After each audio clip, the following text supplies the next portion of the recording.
I tried Luke Belmar's routine for 369 days to see what it truly means to live like a crypto millionaire. The results and realizations through this year of daily routine were incredible. The last 12 months were filled with so much transformation that I had to put together this video and share it with all of you. This routine had so many ups and downs, but through persistence and dedication, it completely shifted my worldview, improved my mindset, and changed my life. The results of these 369 days, which I'll share with you at the end of this video, speak for themselves, and I truly hope you walk away with big realizations. Chase it!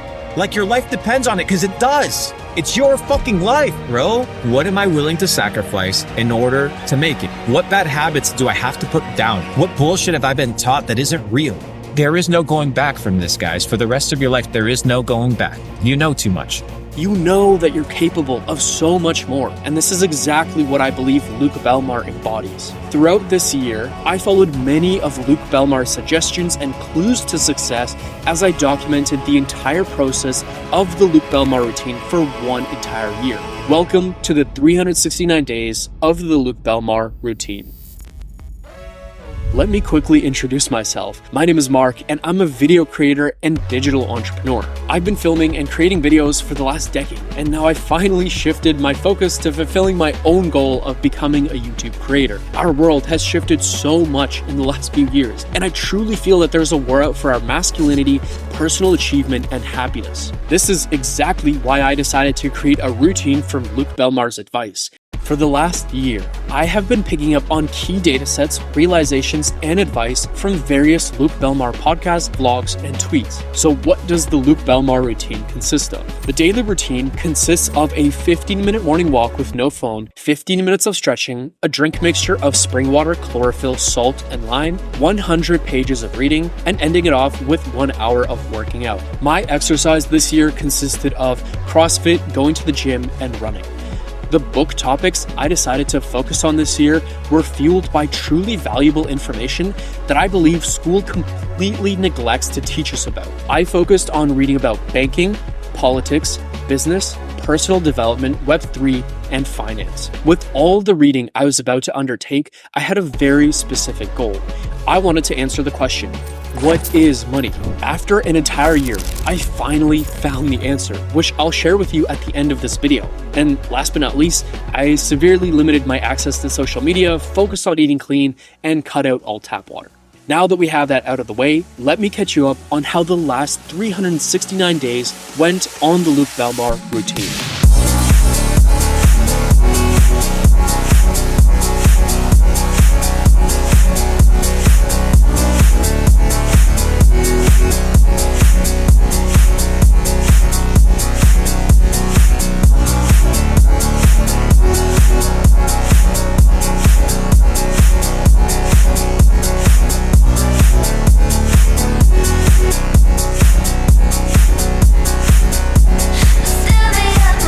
The routine in the first few months started off amazing. Luke Belmar surprised me with a call, gave me some words of wisdom, and we had a little bit of a chat. How's it going, bro? I wanted to say hello. Nice to meet you. Fueled with motivation, I carried on with the routine.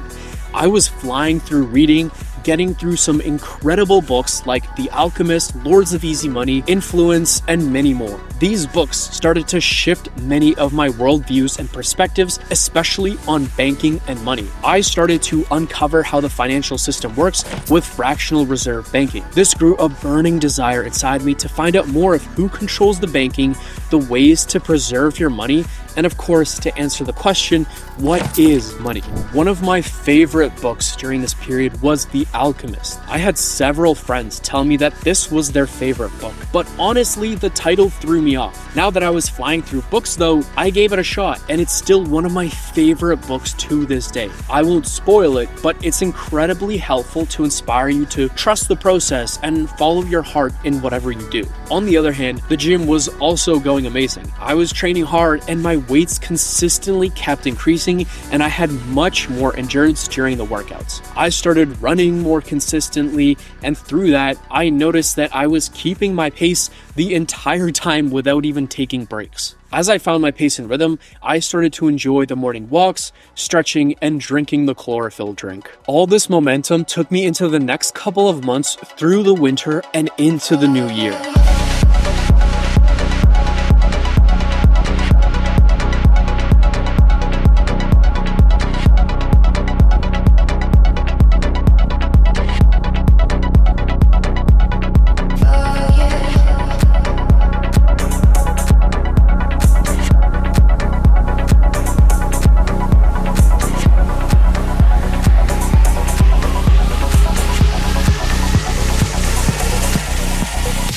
Winter was where I started to see much more of a challenge with the routine. The reading was still going well, and I got through some very fascinating books like The Millionaire Master Plan, recommended by Luke Belmar himself, which helped me to learn more about myself and my strengths in growing wealth. Another book that left a big impact was the biography on Elon Musk. It helped me to learn more about such a key person in our world and also get some useful advice that has helped Elon Musk reach crazy levels of success. His key was simplify, simplify, simplify, delete, delete, delete. Keeping it simple and taking away any unnecessary steps in order to get to your goals quicker was his motto with everything, and I found it extremely valuable to take with me and incorporate into what I do. The gym showed more promising results as I started to push my personal records at the gym through deadlifts, squats, and other physical tests. The running was very challenging at this time. It got cold and rainy, so running was not really an option. The days were short and I switched to more home and gym workouts rather than being outside. In all honesty, the winter months got very slow. I had a lot of challenges popping up that I didn't consider at the start of the routine, like what do I do if I get sick? Do I continue to push on or do I rest? Do I force myself to push through the burnout or take some time to reset and recover? It was at this time that Luke Belmar brought some more wisdom and a reminder that identities are hard to change, and often our minds will come up with excuses to keep ourselves in our comfort zone. It motivated me to get back on the routine and push through. After the winter months came the springtime, and over these next couple of months, I achieved some of the greatest progression and momentum on the routine.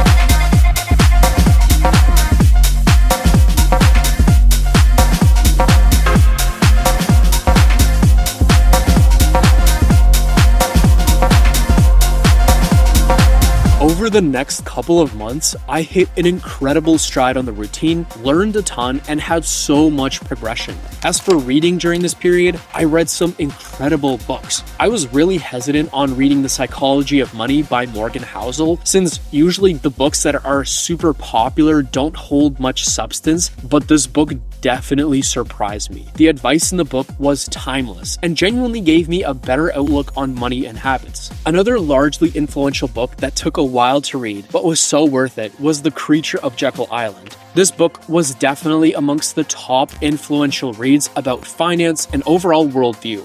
Now, during this time in the spring, I did some light traveling. I visited a great friend of mine and enjoyed a good reset while continuing on the routine. As the weather got warmer and the days got longer, the routine continued, and it took me all the way through the busy summer months.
summer months on the routine held so much progress. One of the biggest milestones during this time happened after reading this one book, The Compound Effect. By definition, the compound effect is the ever-expanding results that you see after taking a specific action consistently over a period of time. This book was one of the most impactful ones in completely shifting my view on results, progress, and success. The compound effect helped me set goals and keep track of my progress with spending, habits, and the gym. Because of this book, I started to track calories daily and hit my macro goals. This brought all the difference at the gym and seeing more exciting results. And I continued to push that momentum just across the pond.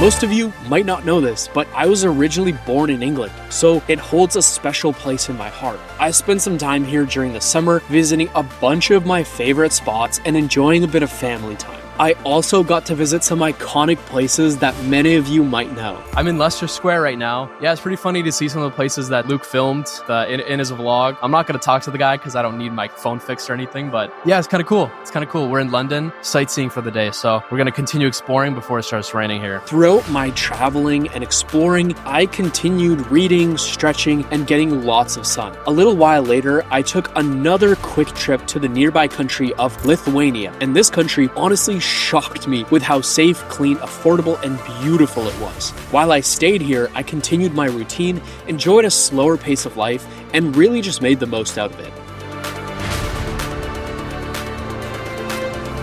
Last night, I was just browsing through some YouTube before bed and I found this video. It was like exposing Luke Belmar. It was very, very interesting. The video made a lot of strong points, kind of saying like, oh, don't trust this guy, like we're exposing him. Honestly, it's a smart move to change your last name, especially on the internet. It's just like a common sense like protection thing. The video also kind of went over like some of his failed NFT projects and things, which is like everyone has failed businesses. There's so many TMZ paparazzi type mini documentary channels that are popping off that are just like trying to dig up dirt on anybody and everything. They make it overly dramatic and overly trying to like plant doubts in people's mind about different people. But at the end of the day, like these people are just utilizing money-making methods that are out there for anybody to use. I feel like Luke is one of the realest ones, the ones who actually practices what he preaches and has like a good intention behind all of it, regardless of all the controversial things. Honestly, I agree with his controversial beliefs. So now I probably should get going and get some reading in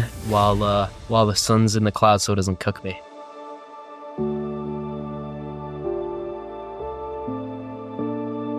During this busy time, I picked up some fascinating books like The Money Plot, which gave me another good look at the history of money and how the banking system operates. This book was really well written, and it was the perfect timing since I came across a museum of banking. What's really interesting is I got to this museum of money, explaining literally how the first money came to be, where it's from, and talks about all the history of money. Full, complete explanation. This museum was free and is completely empty. There's nobody here. I got a free thing to like listen to a whole explanation, a guided explanation, and not a single person in sight.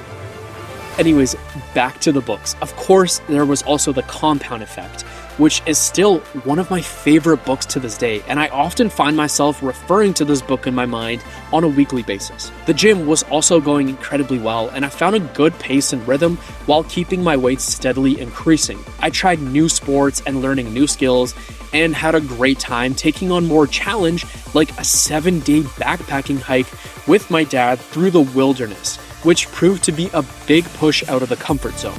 The summer period on the routine was especially enjoyable, with long days, lots of good weather, traveling, and so many results. And with that, I hit the final days of the Luke Belmar routine.